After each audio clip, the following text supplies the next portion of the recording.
Surat Paulus yang pertama kepada jemaat di Korintus, pasal 10 ayat 1-33, Israel sebagai suatu peringatan. Aku mau supaya kamu mengetahui, saudara-saudara, bahwa nenek moyang kita semua berada di bawah perlindungan awan, dan bahwa mereka semua telah melintasi laut. Untuk menjadi pengikut Musa, mereka semua telah dibaptis dalam awan dan dalam laut. Mereka semua makan makanan rohani yang sama, dan mereka semua minum minuman rohani yang sama. Sebab mereka minum dari batu karang rohani yang mengikuti mereka, dan batu karang itu ialah Kristus. Tetapi sungguh pun demikian, Allah tidak berkenan kepada bagian yang terbesar dari mereka, karena mereka ditewaskan di padang gurun.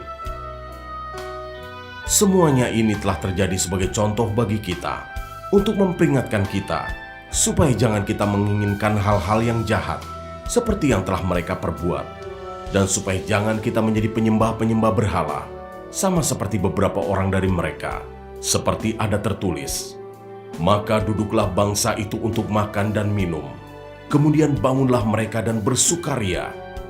Janganlah kita melakukan percabulan, seperti yang dilakukan oleh beberapa orang dari mereka, sehingga pada satu hari telah tewas 23.000 orang.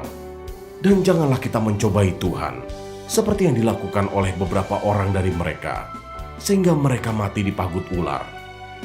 Dan janganlah bersungut-sungut, seperti yang dilakukan oleh beberapa orang dari mereka, sehingga mereka dibinasakan oleh malaikat maut.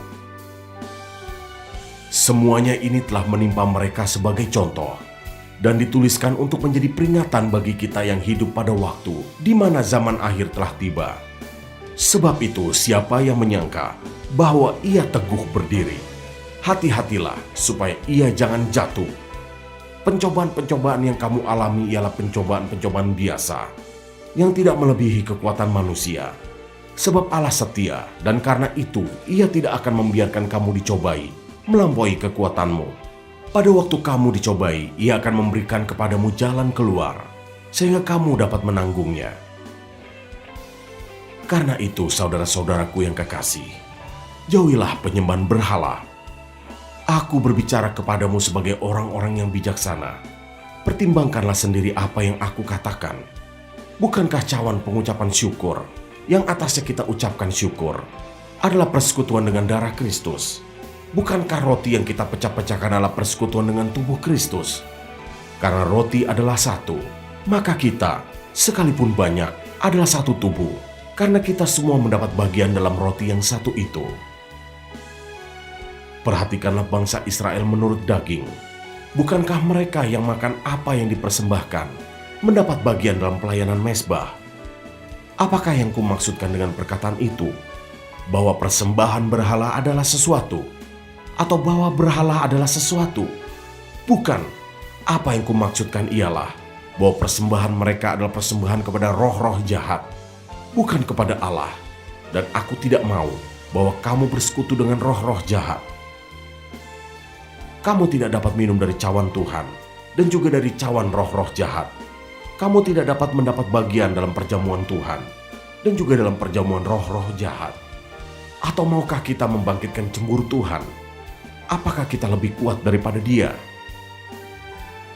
Segala sesuatu diperbolehkan, benar, tetapi bukan segala sesuatu berguna. Segala sesuatu diperbolehkan, benar, tetapi bukan segala sesuatu membangun.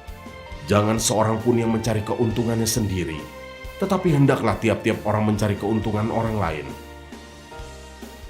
Kamu boleh makan segala sesuatu yang dijual di pasar daging, tanpa mengadakan pemeriksaan karena keberatan-keberatan hati nurani. Karena bumi serta segala isinya adalah milik Tuhan. Kalau kamu diundang makan oleh seorang yang tidak percaya, dan undangan itu kamu terima, makanlah apa saja yang dihidangkan kepadamu, tanpa mengadakan pemeriksaan karena keberatan-keberatan hati nurani. Tetapi kalau seorang berkata kepadamu, itu persembahan berhala, janganlah engkau memakannya.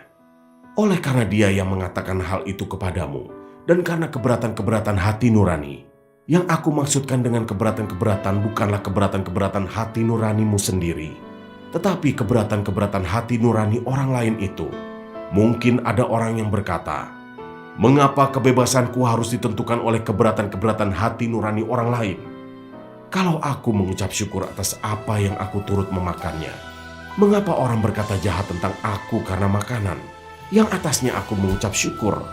Aku menjawab, jika engkau makan, atau jika engkau minum, atau jika engkau melakukan sesuatu yang lain, lakukanlah semuanya itu untuk kemuliaan Allah.